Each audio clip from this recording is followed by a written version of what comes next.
talk today about PPP loan forgiveness and how that can happen. So first thing I want to do is make sure everybody's clear on the Zoom meeting. If you have any problems, you can see I'm Janet Noak and I'm with Noak & Co. CPA. We're actually CPAs of Florida. Tim Coons, you can also see on the screen. He is my husband and my partner in crime here at the firm. So we are working as a team today. We do have almost 200 attendees, over 200 attendees today. So please ask your questions. Go to the Q&A section. Do not use the chat section. Please go to the Q&A section. Tim will be right there and he'll either be answering your question for you or he'll be holding it to direct to me, or he'll be letting you know that we'll have to address that question later because I do expect a lot of questions in this webinar today. We are also recording this and you will be able to watch it on our YouTube channel and on our website, which our website is cpaofflorida.com. And you simply go to the blog page and then you'll be able to see this as well as others that we've done. And make sure you maximize your screen so you can see what we're talking about. So that said, I think that everybody's good. Next to the Q&A is to raise hands. I don't know if we'll do much hand raising today. Got a big group, but we'll see. So everybody, if you're unclear on how to move forward, Tim's there and he's able to help you, and I will be moving forward with the presentation. So big question. We're getting a lot of questions on I got my money, what's next? So let me tell you a little bit about my background in this. Tim and I came up with an idea when our clients started having, we're in South Florida. I know that a lot of people are not in South Florida that are watching this today. And we are massively affected because we live on tourism. And obviously tourism is shut down, hotels are shut down, restaurants are shut down. Many of our industries are literally have come to a screeching halt. Right before that happened, we partnered with a local banker and asked him if we could get lines of credit for our clients so they could make it through this. As soon as we started to do that and started to get the applications in, and if you go to our website, cpaofflorida.com/disasterproof, we had this bot set up. You could basically get your line of credit very quickly. We agreed to just put the financials behind it. After that happened, all of the PPP and the EIDL came to be, so we became experts very quickly in this. And we've done a lot of public communication to help people.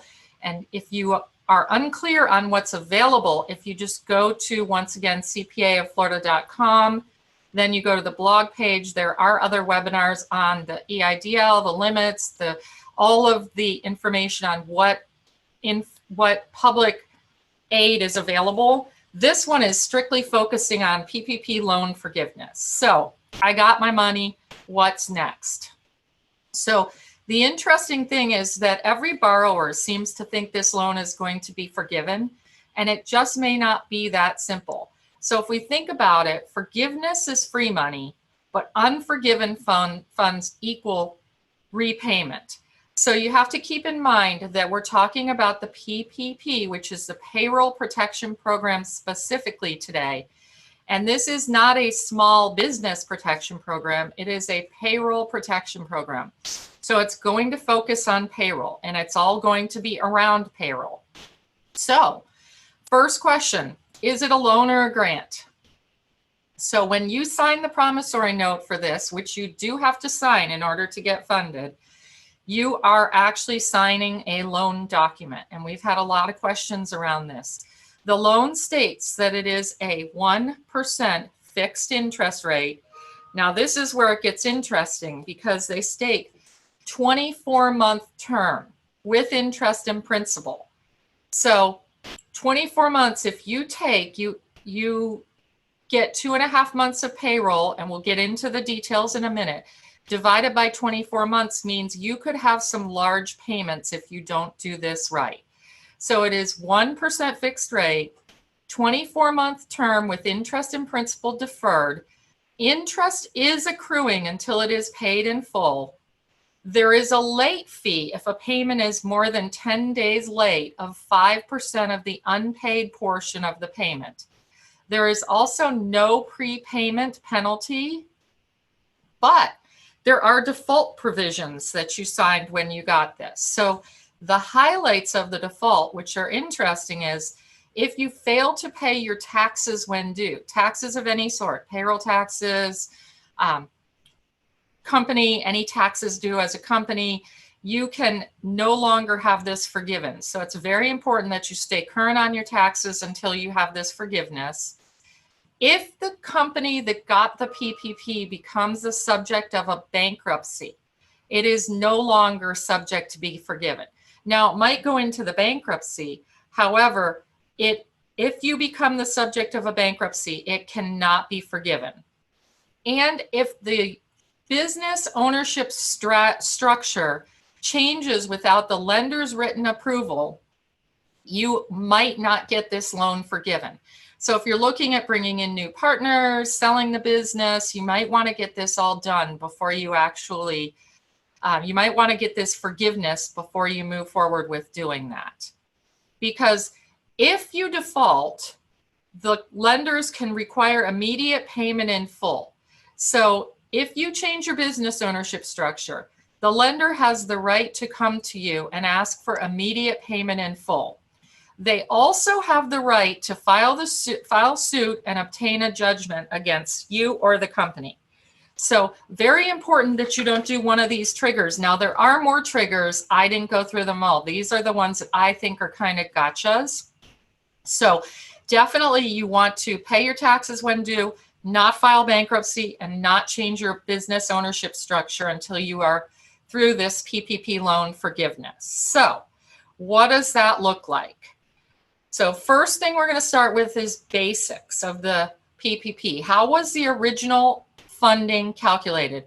And I don't know how many of you have been involved in the calculation. So if I'm doing basic things, hopefully we'll move past them quickly and get to what you want to know. So 10 weeks of wages. The way that worked was it was based on 2019 W-2s and W-3s and 941s, but ultimately total wages for 2019 divided by 12 times 2.5. So 2.5 times 1 month of 2019 wages. If you were not in business in 2019, you could use the first 2 weeks of 2020 in lieu of that. But in general, 2019, 10 weeks of wages. Then you can add to it 10 weeks of retirement funding and 10 weeks of health insurance. So now watch carefully, because the next slide is, what can I spend the money on? So if you see here, you can only spend it on 8 weeks of wages, but you note the 401k comes in here and the health insurance comes in here, but we get some more options of what to spend the money on. So the day that your loan gets funded is when this all starts. So we're going to start the date of the payment from the lender. Then we're going to look for 8 weeks of wages, 8 weeks of utilities, 8 weeks of mortgage interest or rent. Now, interestingly, the rent, you had to have the lease in place before February 15th of 2020. Same thing with the mortgage interest. You had to have the mortgage in place before February 15th of 2020. You can do 8 weeks of your 401k or self-employment plan, the SEPs, and you can add 8 weeks of health insurance to that. Yeah, there's a bunch of questions coming in on the head count, how this can be calculated, and then also we're going to get to that. If somebody asked about bonuses in there. Okay, so we're going to get to head count. Bonuses. So let me get through this and then we'll answer a few relevant questions before we change slides. Okay, how about that? So at least 75% of the money you receive must be for payroll costs. So upwards says 8 weeks of wages, 75% of whatever you received has to be for payroll costs. So if you got $100,000, $75,000 of it has to go to payroll. Payments to independent contractors do not qualify. So if you're going to issue them a 1099, that will not qualify for the forgiveness and could put you in a place to have to repay this loan. mortgage interest before February 15th, utilities if service began before February 15th. And interestingly, they're allowing auto loan interest if the vehicle is used to make business deliveries. Prepayment of any expenses does not qualify. So you can't pay 4 months of rent just to, quote, get rid of the money. So let's go back to a couple of questions that have already come in. Do leased employees qualify? Absolutely. So yes to the leased employees. Temp employees, we're going to go to the head count question before we answer that. So hold tight on that question. Then the other question, Tim, were there any more on who would qualify in this? Yes, if somebody was forced to work from home, does their home mortgage count? No. So the business, it would have to be in the business name. So unless they're self-employed and they don't have a business EIN, no, the home mortgage is not going to count. Okay, so let me tell you a couple of interesting things on this, and then we'll get to talking about wages. And I think we'll get a lot of questions answered, but I know there will be a lot coming in because it's a Janet, big there's one, I don't know if you can get to, it's pretty complex, but can the payroll benefits such as health and insurance and retirement be considered if that individual's salary is above the $100,000 mark? So if somebody's making $250 a year, is it proportional of their retirement or all of it that would be counted? only what relates to $100,000. So it's capped at relational to $100,000 per person. Okay, so let's talk real quickly about this 8 weeks. It starts the day the money gets to your bank account, not the day you sign the promissory note, but the day the money gets to your bank account. Now, the AICPA, that's the American Institute of CPAs, has actually asked for some lenience in this, and they have said that may not work well because that may not align with a pay period, so you may not have the right amount of paychecks in there. So the AICPA has asked for the dates to align with a pay period and not the date the loan proceeds were received. They have also asked for some flexibility to commence once the stay-at-home restrictions are lifted for your area.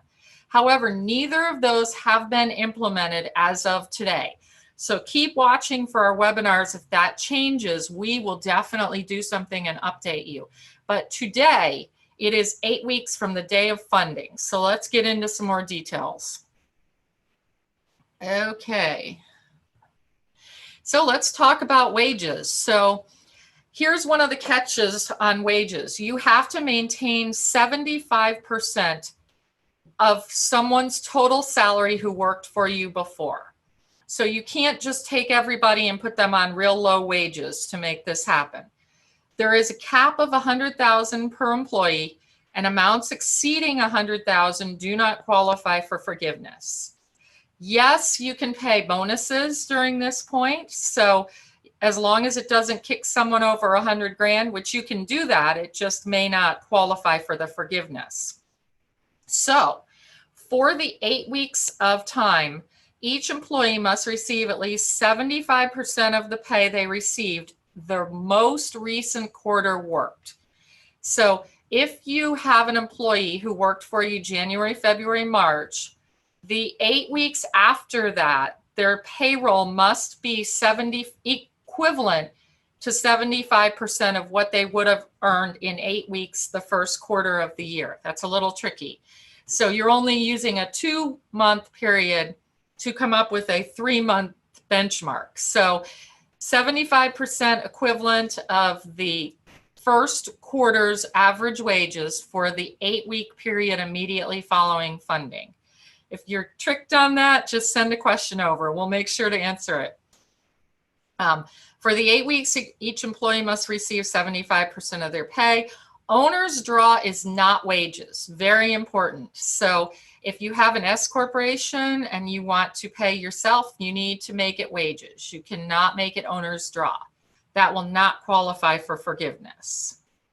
Okay, so let's talk about— Janet, before you move on, you might bring up several of the people are saying that during this time they didn't pay themselves at all, but they had wages due.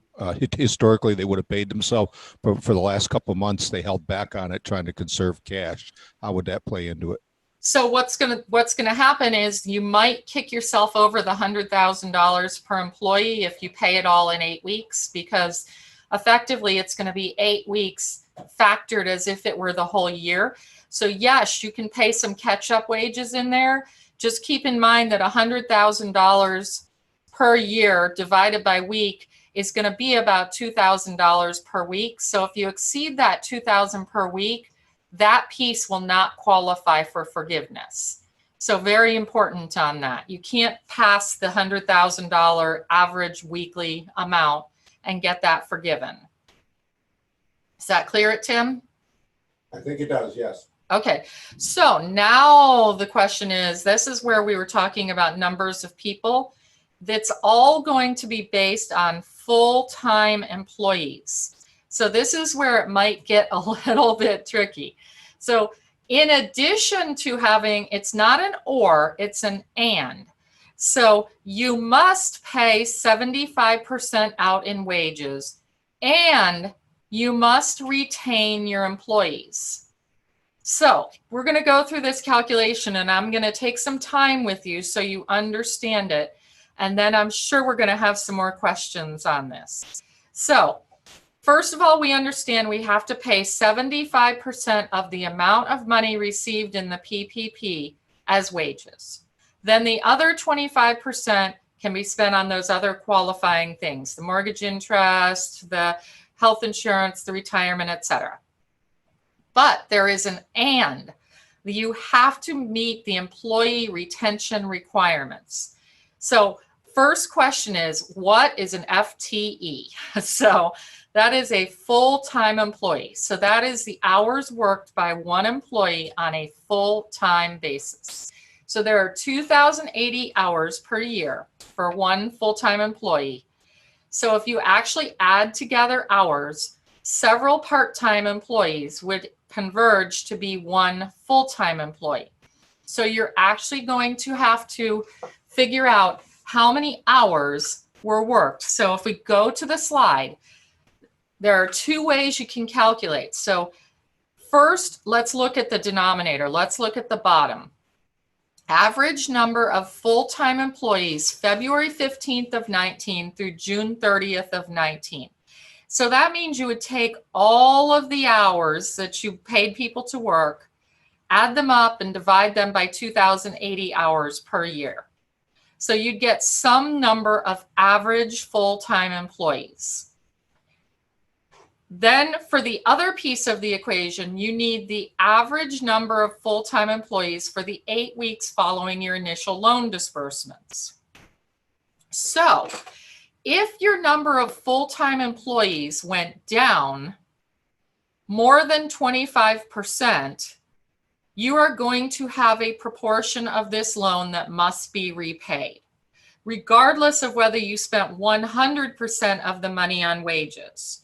So let's go back and talk through that again, because it's quite tricky. So you have to go back through the period February 15th of 19 through June 30th of 19 and figure out how many average full-time employees you had. You will come up with one number. Let's say it's 10, just for argument's sake. Then the 8 weeks following your initial loan disbursement, let's say you have 9 full-time employees. You would qualify because you were 75% or greater of the number of employees February through June of 19. Let's say you were spooling back up and you didn't have any operations until you got the money, and then you weren't able to get everybody back, and in 8 weeks you only had the equivalent of 6 full-time employees. Then you were short 1.5. So you're going to have a repayment requirement on that loan, regardless of how much of that money was spent on payroll. So you could have spent 100% plus on payroll, be able to document it, and yet you will have a repayment requirement. So there is one other way you can calculate this that is allowed. So the the numerator is still the same, the number of people for the 8 weeks following your initial loan disbursement.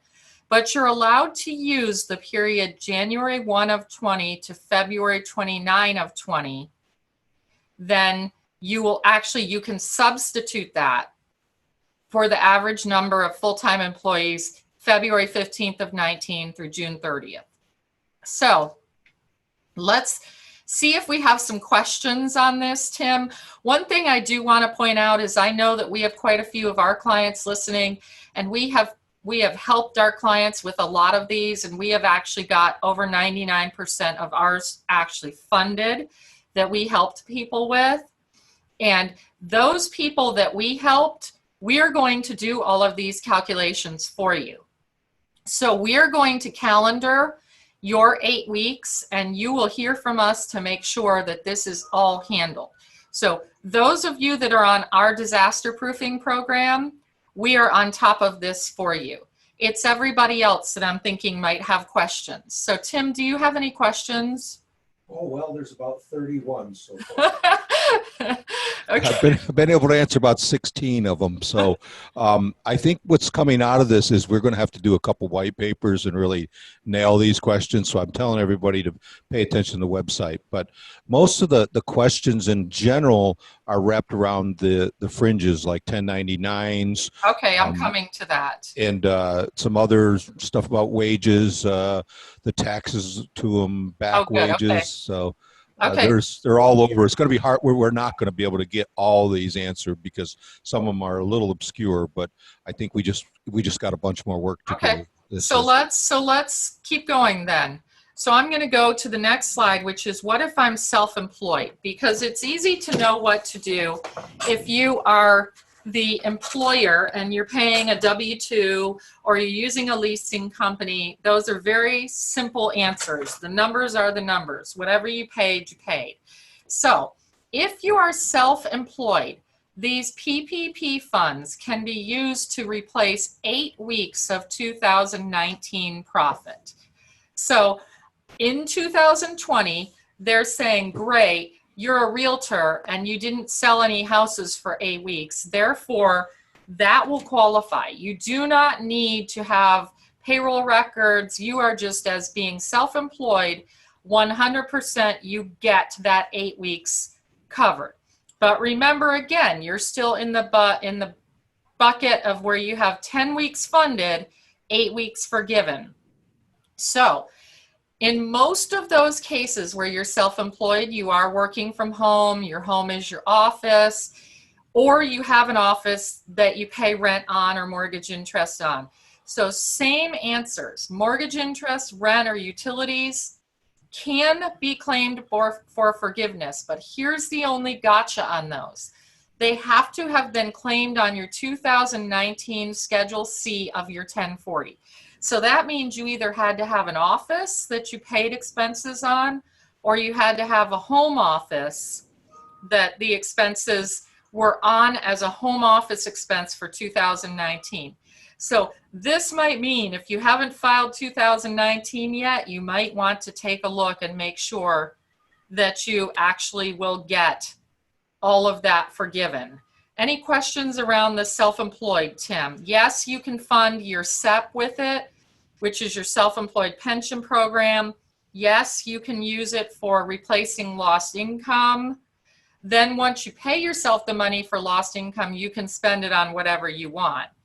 So yes to all of those questions. Tim, any specific other questions? One popped up that I think I might have not answered right, but if we clarify it. For those making over 100 grand, one of the attendees has said that they've read and believe that there's no phase out for the non-cash portion of the benefits. So we may be wrong on that. We'll probably have to clarify that one.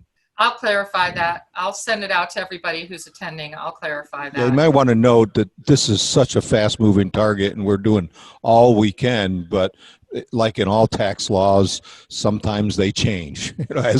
So let's be clear. For sure, health insurance is not going to phase out. That's 100% not going to phase out.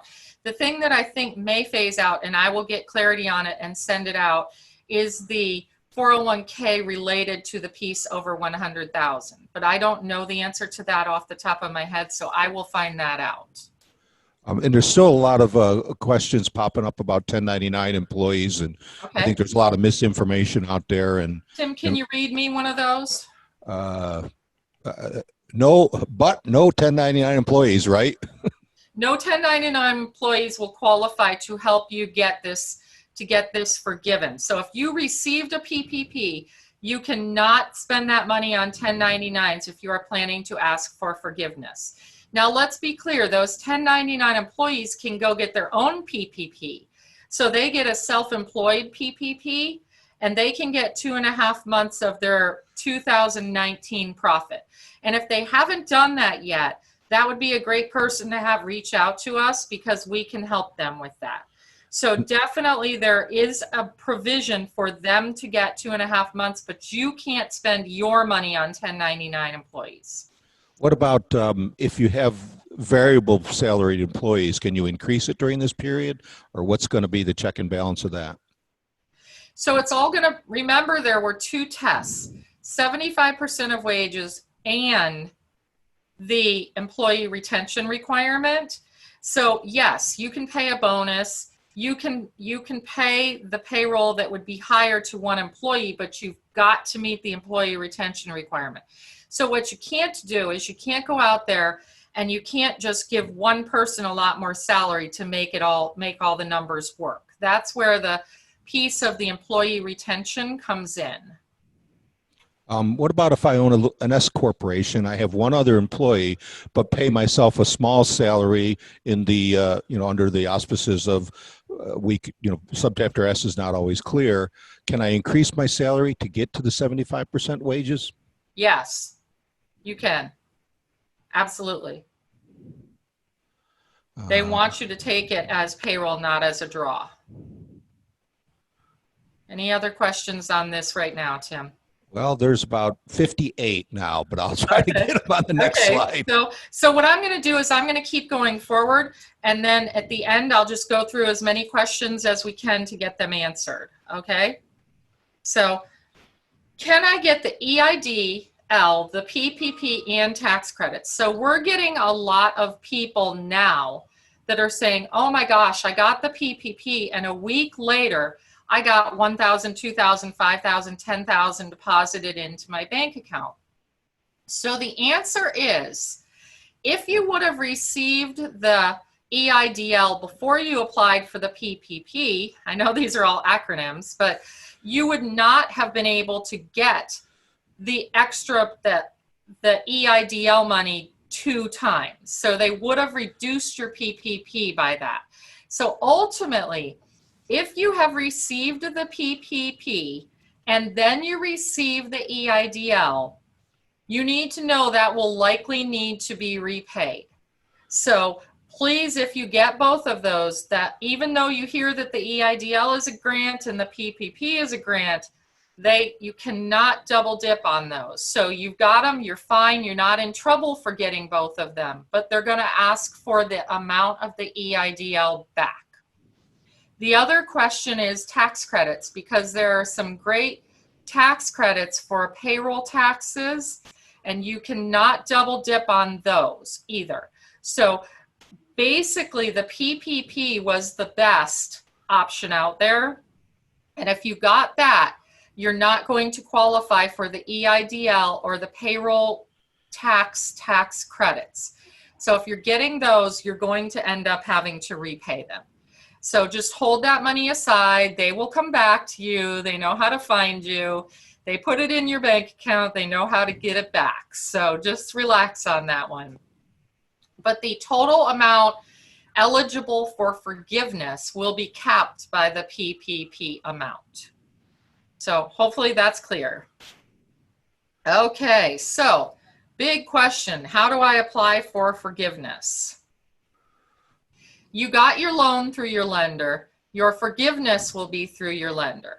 They, believe it or not, have not actually released an application for forgiveness, but they're not asking for payments either. So hold tight. you're going to get an application for forgiveness. Once again, those of you that are with us on the disaster proof program, and this is an ongoing program, not just this, we're helping businesses to be in a condition that something like this would not ever affect their business. So if you're with us in the disaster proof program, we're going to handle this for you. If you're not, your lender will actually get you a application, and the forgiveness rules are going to be exactly the same for every company, no matter the size of the company. So doesn't matter if you got a $1,000 PPP or you got the max, the $10 million. So everybody's going to be held to the same standards. You will need your payroll tax filings, your payroll reports, and then documents confirming retirement and health insurance payments. So all of that's going to be required to get this done. If you are a sole proprietor, 8 weeks of lost profit is easy to figure out. We're going to use 2019 to figure that out. The additional 2 weeks of forgiveness is for mortgage interest, rent, or utilities.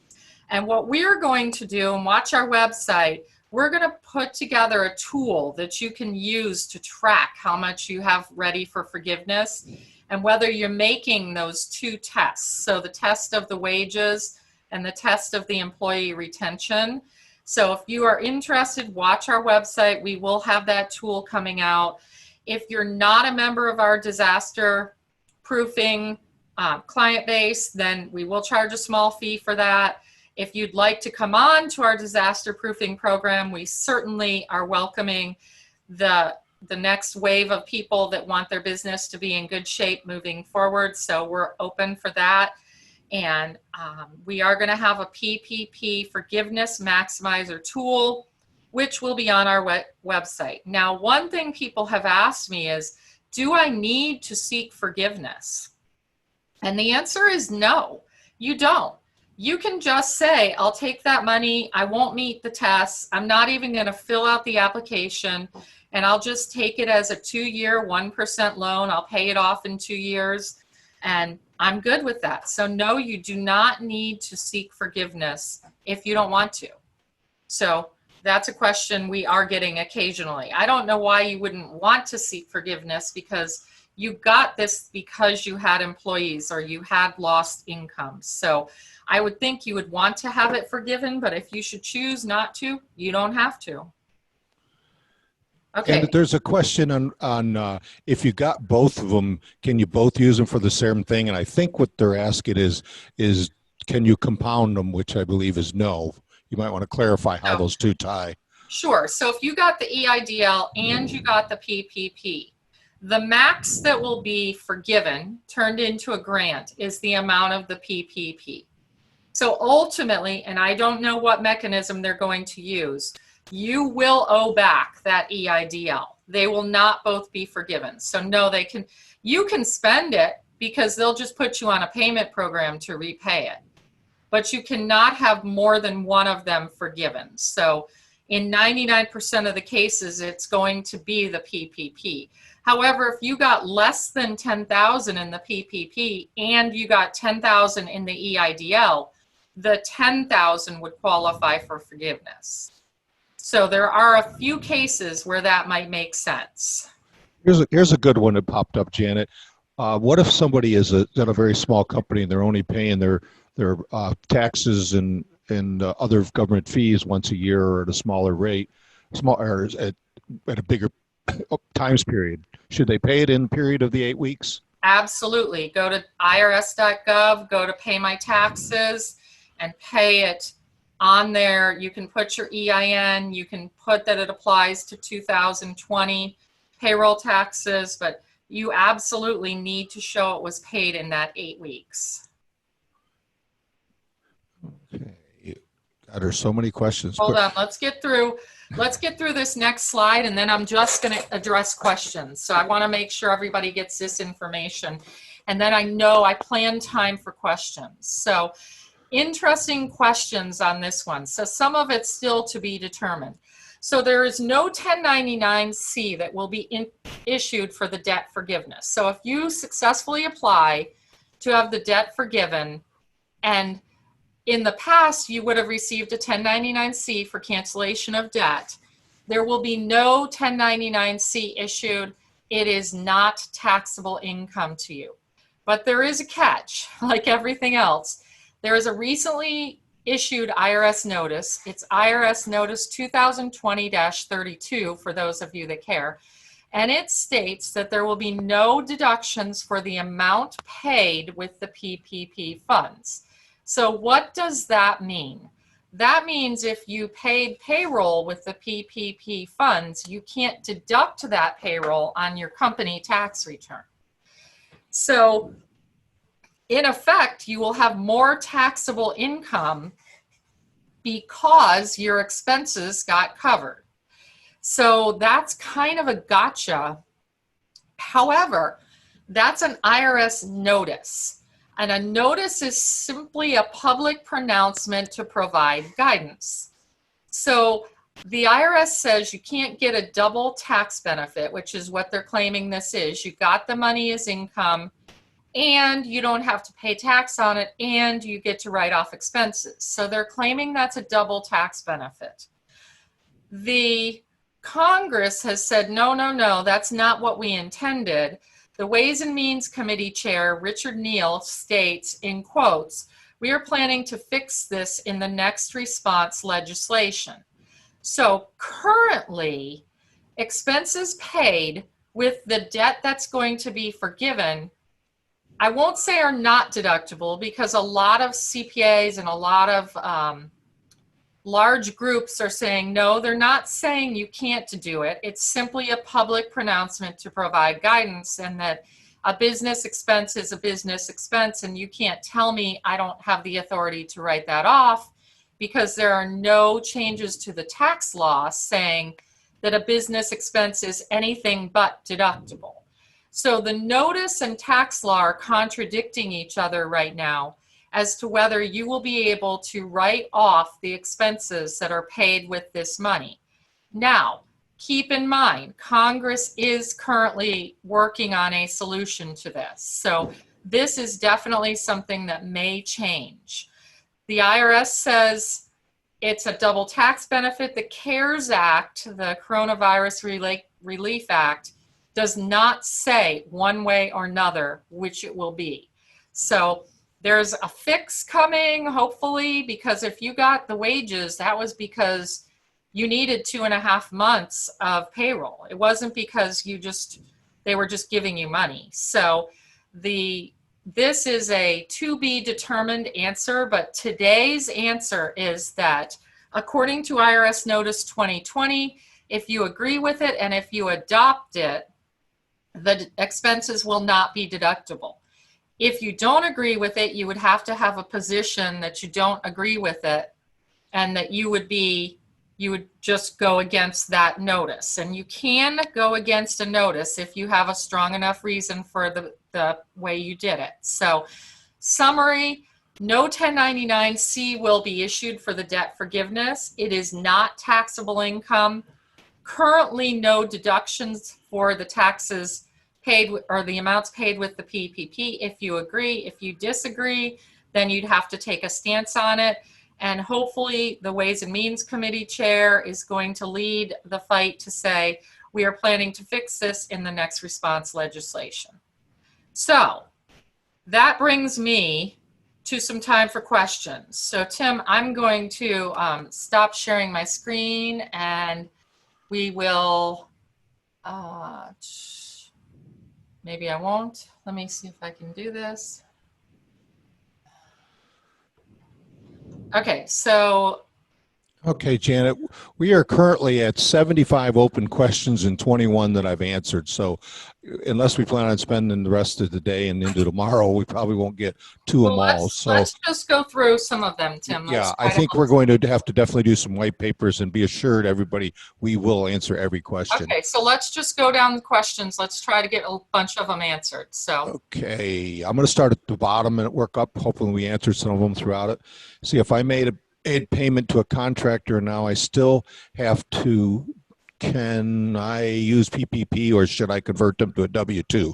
So I guess the question is, should you change the character of the, The only one that's going to qualify is a W-2. Payments to subcontractors do not qualify.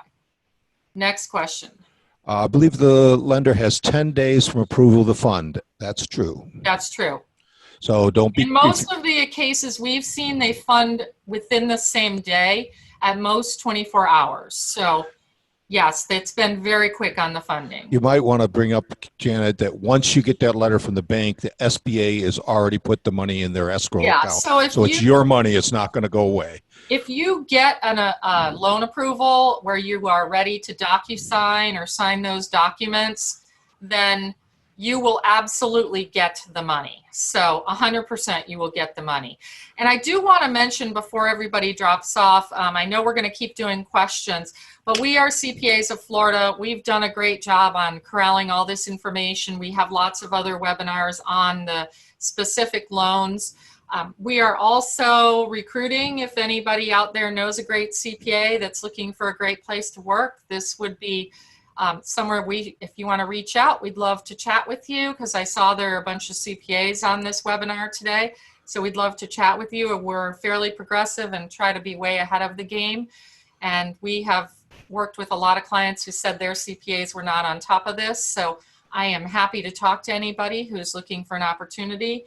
And if you're a client and you need, or a potential client, you need help with getting this PPP all the way through to the finish line so that it's forgiven, we're here for you for that as well.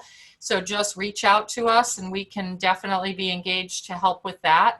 So we're available and we've got capacity, so let us help you. We're here to help. We want all this to be forgiven so that the economy gets back to normal and so that we can go back to our normal life like it looked before we started this. So go ahead, Tim. I think this might be for one of those CPAs.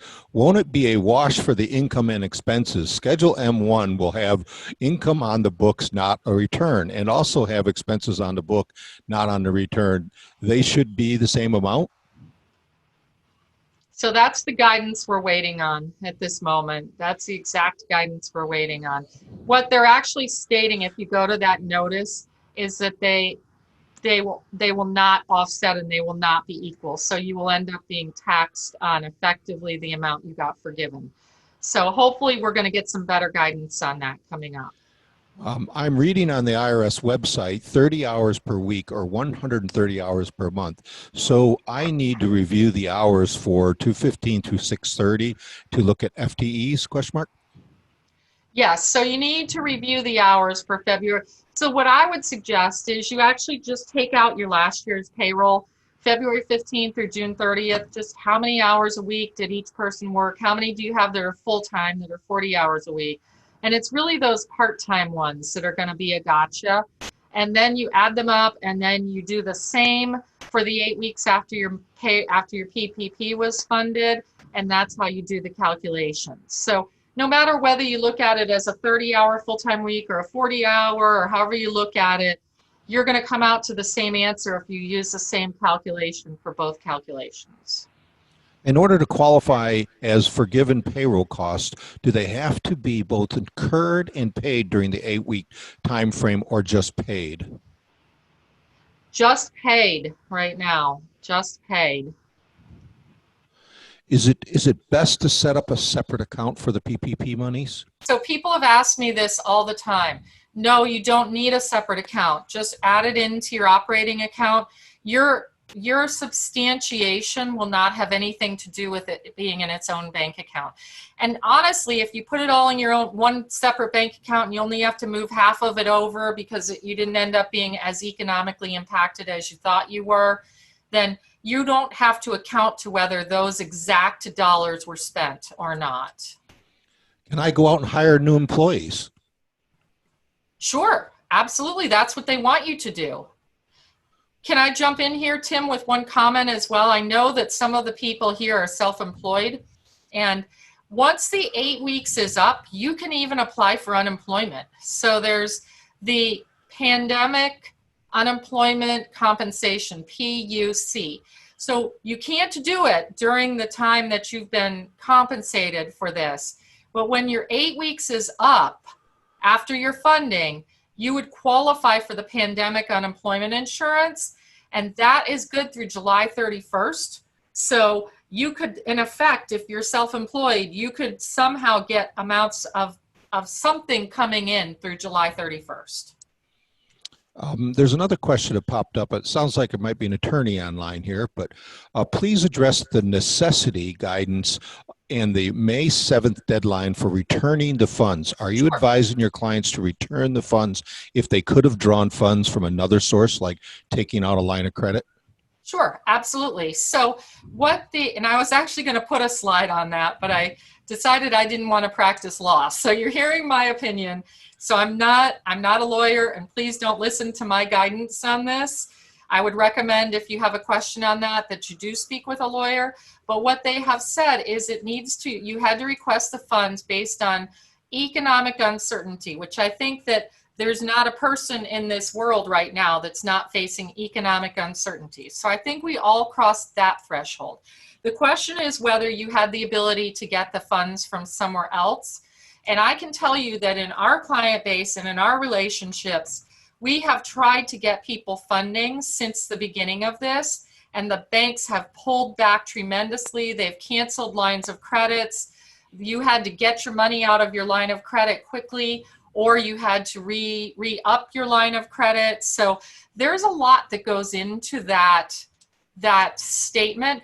If you should say, you know what, we really didn't need this money, and we didn't have economic uncertainty, and we had other places to get money from that we wouldn't have needed this, the SBA has asked you to return the money to them by May 7th. And if you've watched the news, there have been some large, like Steak and Shake, or I think it's Steak and Shake, returned $10 million. It was a Shake Shack. Shake Shack, okay, Shake Shack, let me be clear. Returned $10 million and said, no, we had plenty of means to get funds, and we shouldn't have taken this. So they are asking you to fess up, come forward, and put it back by May 7th. If you have questions on this, like I said, we are not attorneys. Everybody's going to have to look at it and determine themselves whether they would qualify or not. I've got another one that said, I would be interested in how your disaster program works. I know you explained it a little bit, Janet, but they also said the AICPA came out and said we couldn't charge for doing the applications, but I would be interested in getting help for my husband's S corporation, where he is the only person and we don't pay payroll. Okay, so you are correct, and we did not charge, just to be clear, for doing any of this PPP applications whatsoever, because it was very clear in our guidance we could not charge to do that. So we did charge for the EIDL, which we were allowed to charge for, and I know that you can no longer file those now. We also charged for the accounting that was necessary to get it done, and we charged for the support for any of the applications. So we actually had a flat fee of $2,500, which is what the SBA said we could charge for the EIDL, and it included any support that was necessary. So no, we did not charge anything for handling the PPP applications for our clients. And you might want to bring up, Janet, that really we feel that the application was the easy part. The real hard part is going to be what we still have left to do. The other thing is that the disaster proofing is much greater than that. It's about seeing your numbers and watching your numbers and understanding your numbers. So yes, the disaster proofing is a whole lot more than a PPP application. The application itself was just a benefit we gave clients that came onto our disaster proofing platform, which we had actually created before the PPP came to be. Tim, any other questions? No, there's still a lot. Let me just go back to the bottom and see if anything new came in. And if not, then we'll probably start putting together some white papers. If I made payment to a contract and now I still have to, can I use the PP or should I convert? Okay, we got that one already. I think we got most of them, Janet. Okay, so just real quickly in your chat box, if you still have an unanswered question, because he's trying to sort through what we've answered and what we haven't, if you can send it over right now, that would be great. Oh, here's one that just popped up. It said, did we receive the 1% agency fee that you were entitled to by the SBA? Well, that's a fantastic question, because all the banks made you disclaim it pretty much. So no, we didn't get any fees for doing any of it. We did not charge for the PPPs, and we did not get the 1% agency fee. And we just felt great putting our clients in the right place that they should have been in. So But no, you might want to bring up that what our intention is we'd like to earn the people that did work with us business to continue on with our full circle business services and our other components. So if anybody likes what they hear, you like our approach, please give us a chance to earn your business for the long term. And if you're a CPA that we're not trying to take anybody's business, if there's anything we could do to help you with your clients, by all means, we're here to help. We're a little short on time these days, but we're eager to help any way we can. Yeah, I think that we have helped a lot of clients. We've helped them with planning. They haven't come in. We've all done it virtually in this time of social distancing, but we've actually worked with a lot of people. What's the next step? How am I going to get my business back in order? All of that is what we charged for. We charged for the consulting to get your business back in order. We did not charge for filing the PPP application, and we knew full well we were probably not going to get paid by the banks. There's been 4 or 5 questions. I don't think we answered it, but let's try it one more time. The idea of, can I just write a check, and how are these monies? Can you commingle them? How's that all going to come together? You can commingle them. You can leave them isolated. Doesn't matter. There is no requirement to put them all in one account. There is no requirement to spend the exact dollar that came in. What is required is to substantiate at the end that you appropriately spent the amount of money that was given to you. So it can be in any account you want. You can move it wherever you want. There is no requirement on that. Yeah, and Janet, I'll tell you, we're done with this. I'll start going through all these questions, and you can count on blog posts coming out, either small ones or larger ones, that we will look at all these questions, and we'll put them in a blog post that everybody can take advantage of it. And Right. and if you have more questions, please send them to us after this presentation. And we do these at least once a week now. So it's going to be janet@cpaofflorida.com is my email. So janet@cpaofflorida.com. Feel free to reach out to me with questions. I'm hoping if you guys will all raise your hands if you got something out of today. I'm hoping that it was valuable to everybody, because we feel like we've worked hard to put everybody in a better position than they were before. So thank you all very much. If there are private questions, feel free to reach out to me privately, and I will be happy to answer them. So if you're done, you can sign off. Tim, if there are any other questions, I'll stick around for a few more minutes and answer them. Pay period versus pay date. That's one we've talked about, Janet. That's not clear. So what they're saying today is pay date, and I can't confirm whether they will change that to pay period or not. We're suggesting make it inside the period. If you step up a payroll, make it in the period. Correct. Yeah, our payroll is going to fall one day off for the end of the funding, the 8 weeks. So we're certainly going to pay it a day early. So yeah, absolutely. So that is a big question right now. To be safe, pay it in the 8 weeks from funding. If you have your 401k contributions, pay them in the 8 weeks immediately following funding. Don't let anything get in the way of that. Tim, any other questions? We just checked last. We see a bunch came in. We're up to 115 questions that I haven't got to, and so let's look at the last ones that came in, because that's those are what the I'm ones doing. that would be unanswered. Yeah, and there's several of them come over on the chat line. So good. Let's see if we can. Documentation needed for sole proprietors to apply for forgiveness. That's going to be your 2019 tax return. I'm a sole proprietor who lost. As well as if you're claiming your home mortgage interest or an office rent, all of those expenses, you'll need the actual documents. I'm a sole proprietor who has lost income due to COVID-19, but I also work for a tax preparer as a W-2 wage. How do I get the PPP, or can I? You absolutely can. If you're a sole proprietor doing, I think you said tax work, is that correct? No, she's got a sole proprietor business, and sounds like they take part-time work during tax season to do preparation. Okay, yeah, you can absolutely do that. It's your 2019 profit divided by 12 times 2.5. So absolutely, you can apply. I don't know what your bank is, but some of the banks are accepting applications at this point. Some of the banks expect to reopen their portals. So I know that we have done a lot with Synovus Bank, and they are planning to reopen their portal after they get everybody funded. We only have 2 left that haven't been funded through them. So they've been very successful in getting their funding. So that's something you might think about. If a business received both PPP and EIDL funds, is 75/25 breakdown to meet for forgiveness based on the gross amount of the PPP or the net amount net of EIDL funds? For example, we received 17,000 and 8,000 EIDL. Is it 75/25 based? 17,000. It's Yep. You said 17. The amount of the PPP, unless the EIDL is more than the PPP, it's the amount of the PPP that qualifies for forgiveness. Then the rest is probably going to have to be returned. Don't spend it.